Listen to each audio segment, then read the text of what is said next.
Hi, this is Frank Shamrock, MMA legend, UFC superstar, and you're listening to MMA Crib Fighting Talk. Gregory Stone, MMAcrip.com. On today's show, we'll be speaking with BAMMA World Welterweight Champion and the Ultimate Fighter 16 veteran, Eddy "Fast" Ellis. Eddy has a pro MMA record of 19 wins, 15 losses, 1 draw and 1 no contest. Eddy is currently on a 7-fight win streak. With that, I'd like to welcome into the show, Eddy "Fast" Ellis. Welcome to the show, Eddy. Thank you. Thanks for having me. It's our pleasure, Eddy. Okay, Eddy, it's been some time since we last seen you compete inside the cage. It was September 2013, to be precise. It was at BAMMA 13 as you defeated Jim Wallet to take the BAMMA World Welterweight title. That's roughly 16 months ago. Is there a particular reason why we haven't seen you in the cage for such an extended period of time there, Eddy? Well, other than the initial extended period from just healing up from that pretty devastating face break I had. Other than that, it's just been a complication of getting the timing down with BAMMA, kind of getting treated improperly, I would say, for personal reasons, through the organization not coming forth with things that they said they would do, and then also trying to get me to fight guys for a low compensation. It's kind of, I would say, the reason why I haven't been back over. You mentioned about the face break. Obviously, you've broken your jaw in the fight. Your tooth came out. So, how long did that take to heal, first and foremost, Eddy? Hard to say. I talked with a couple of different specialists. They said at least 6 months just to let it set up to start to harden. And they said about a year's worth of time before that bone is actually back to normal strength. Now, you mentioned that obviously there was talks between you and BAMMA, but they didn't live up to what they're supposed to have done. Could you elaborate on that, please? Was there some fights in place potentially that sort of fell through because of certain reasons? Well, they never were in place. I got disrespected pretty heavily right off the bat. Within 6 weeks of having surgery in country, they were offering me fights to come back and defend my title, to rematch Wallhead. Within 6 weeks, I'm thinking, you guys sent me to the hospital. You know I have my jaw wired shut. Why would you even offer me 6 weeks out? I understand that. I see now that you obviously don't want me as your champion, but I did the belt. I did my job, so why not treat me as such? I thought it was fairly disrespectful. And then after I told them that I'm in need of a considerable amount of time off before getting back in there, it kind of got just washed away as oh well then. And then they didn't even contact me back to see how things were going. Nothing for 6 months until I had to literally send them my receipts and like pulling teeth from these guys to get them to give me my money back that I spent while in country that I was supposed to be paid for. I was supposed to be had per diem, while you're there. I ended up covering my end and then having to negotiate to get my money back out of them 6 months later. And I thought that was pretty disrespectful as well. Alongside of all these guys telling me that I should give the belt back and that I didn't deserve to win the belt. And lo and behold, I never even got a belt. I won the fight fair and square, but I didn't even get the championship belt to come home with me. I never got anything other than paper written saying I won this so-called belt that I never actually received. Wow. So what actually happened? Because you was given the belt in the cage. So did they take it off you backstage and say, hey, we'll give it to you? Because a lot of fighters just take the belts with them. Wherever they fly back to the country, whatever, they take it on the plane with them. What happened there between you two? Absolutely. I thought the same thing. Of course, I did scour my contract and look back, and it actually never says that you'll leave with the belt, technically. So I guess they don't have to if it comes down to contractual form. But you think, it's a very reputable organization. They've done really well with themselves. I don't know if all the champions have to give up their belt, or we're using just one belt altogether, or was it just me? I don't know for sure, honestly. I only met I believe the owner or the promoter one time, very briefly. He jumped in the back of the ambulance with me. I was getting carted off, about to head to the hospital to get my jaw fixed, and I remember I was on morphine heavily, so hard to say for sure what really was said. But I remember hopping in and congratulating me, and I made a comment saying, "Wow, I'm surprised I got the decision in country." And I remember him getting a little frustrated with me, saying like, "Well, we have good judges," and that wasn't what I meant. It was just you have to it'd be almost the same as coming in and barely beating a champion. They almost always give it to the champion. So it was just a quick thing I said, and I do remember that, so I wasn't too out of it. And then I said, and my cornerman said, what about his belt? And he looked at me and he said, you'll get your belt. Don't worry about it. And then they closed the doors and I got hardered away. And so it just feels like a pretty direct stab at that. Maybe they just didn't feel like I don't know, they didn't want me to win. I don't know. Hard to say. So what's the process? Because obviously, for people at home watching on telly, they see you have the belt, then obviously they just assume that you go backstage with it. Is there a point where the promoter takes the belt off you?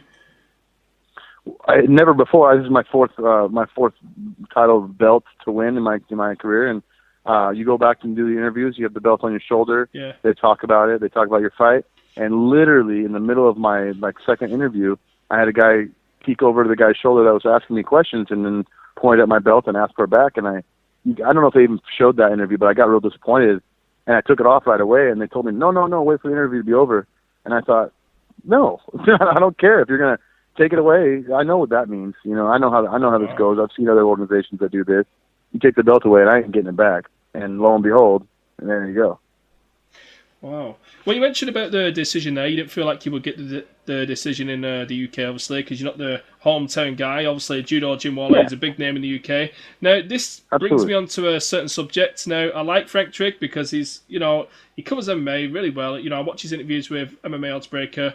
He's obviously a former fighter himself, so I don't really want to knock on him, but I sort of felt like he shouldn't really have said this.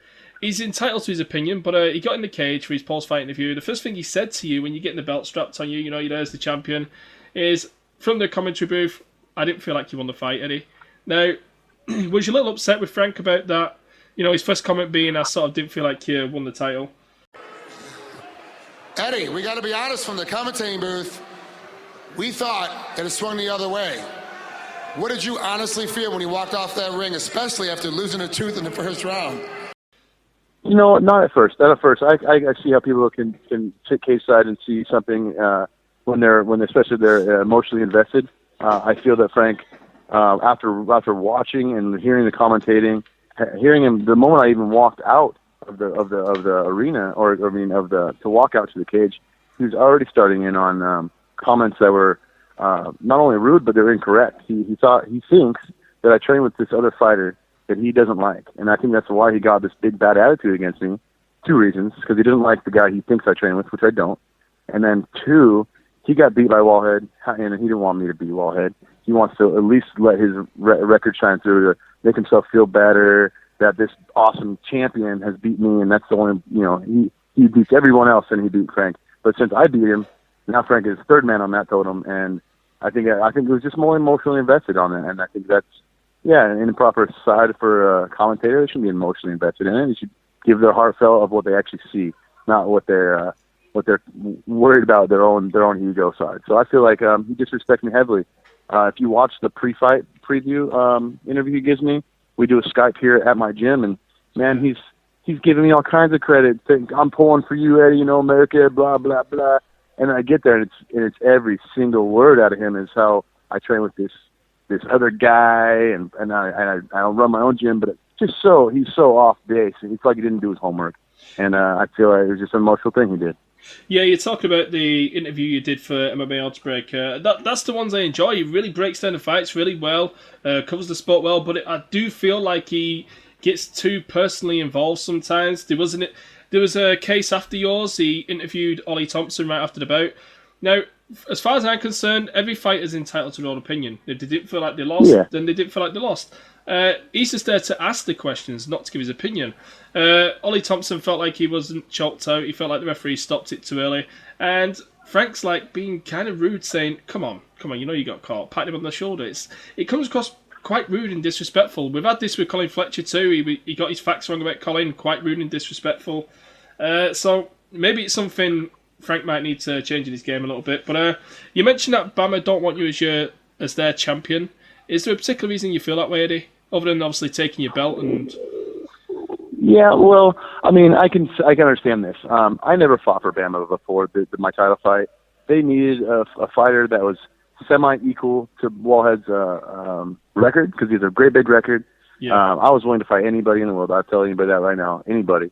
And they called me in because they needed a champion bout for Wallhead. It was made for him to be the champion. I see that. I'm sorry that I got picked. You know what I mean? Because I'm not going to go over there, and I'm not fighting for belts. I'm fighting for fights. I went over to fight Wallhead. I didn't necessarily care for getting the belt. I was just there, and that was the circumstance. But then after you're not going to give it to me, and then, you know, I came over there kind of filling in a spot because I'm not like a up-and-comer on the BAMMA scene. So I feel like that was definitely a fight, you know, for Wallhead in sense. But, I mean, I don't think they expected the fighter that I am to come out there and do what I do. And then I still feel that way. I feel like they kind of like, crap, we put our cards in this basket, it didn't work out, and they kind of treat me as such. Well, there is some weight to that argument, to be honest with you, Eddie, because also at BAMMA 13, a lot of the underdogs won. You won your bout. You wasn't supposed to beat Jim Wallhead. Mansour Barnawi defeated Kurt Warburton. He wasn't supposed to defeat Kurt Warburton. And Jason Jones defeated Max Nunes. Now, these were the three guys BAMMA were building up. And since then, BAMMA have gone on to feature all the three people who lost on that card, promote them, put them as the headliners, co-headliners, and the guys who actually won the belts that night have not competed. Jason Jones hasn't competed, and you haven't competed. Mansour Barnawi did compete, but that was because he was fighting Colin the Freak Show Fletcher, who they've been promoting really well. So there is some weight to your argument there, Eddie, to be honest with you. Well, that's disappointing. I feel it, you know, but there's no proof on it. But at the same time, hearing it from you and then other people, they watch it, they talk to me, you know, so I feel that same way. You know, I took some time this whole last year, and weight kind of shedded off a bit. And when we were talking to BAMMA a few months ago, I had mentioned, I said, hey, you know, I'm here. I'm pretty light. Why can't I come back and maybe fight again? Take a 55-pound belt. Maybe we can have me and your guys' champion fight. And they, my manager said they were kind of perturbed about it. They didn't like that idea. And then I was like, well, you know, what's the big problem? You know what I mean? They come back and send me another guy at 70, basically no response to my 55-pound offer. And then since then, it was a very low offer. So I said, well, I want more money, or I want 2 cornermen. Like, I want something from this. I asked for my belt, and I never got it. I finally got my per diem. There's just things that they aren't coming forward to do to make me feel like I should go back and do that. And it has nothing to do with the UK fans or not a fight that I want. It's just I want to be treated properly. I've been doing this a long time. I'm not a newbie. You know what I mean? I'll tell you what really surprises me, Eddie, is they put a lot of promotion into Paul Semtex Daly. Now, Paul Daly has come out after a post-fight interview and said he would like to fight you for the belt. So I'm really surprised now, because they've given him 2 fights against 2 guys what didn't really make sense. Do you really think that they should line up a fight between you and Paul Daly in 2015? Well, yeah. I mean, I think the fight with me and him would be great. I recently offered putting back and defending my belt at 70. And then getting a 3-fight deal saying I want to be at 55 for the next 2, because I feel like that's just a better weight for me nowadays. I'm a fairly light 70-pounder, and that's just where I should go. But again, like I said, I got nothing back. No, not even maybe not a we'll consider it. I got nothing. So I feel like if they do have me back, obviously they're gonna have me for this big title defense that I know will be you know, not really bringing home anything other than my W. So I think that I should be compensated properly. You got an opponent like Paul Daly, which is a high-caliber opponent, and I want to be paid a high-caliber dollar. And if that's just not the case, then it's just not going to happen. Well, you talk about being paid, you know, the correct amount of dollar and renegotiating for a certain amount of fights at a certain weight. Just what's your contractual status with BAMMA? You know, I want to talk about including your belt in this. Is there like a certain clause where you don't defend your belt for a certain amount of time, just in case, you know, if they don't want you as the champion, you know, they can sort of leave you on the shelf until you vacate the title? Yeah, absolutely. You know, and I only had a 1-fight contract through them at that time. It was only just a 1-fight deal to come over and fight, which is also why I know that's all they wanted me for was 1 fight. But on that side of things, it's just I'd come back for 1 fight, and then they can relinquish my belt. I don't care about that. It could be because 12 months. I say if you're out for 12 months, you're off of any ranking really, and it's been 16. So yeah, you guys should have your own interim champion already. Anyhow, can you compete elsewhere while you're contracted to BAMMA? I can. Okay. Do you see yourself returning to BAMMA at any point, personally, for you now, looking at everything that's gone on? Do you sort of see yourself returning?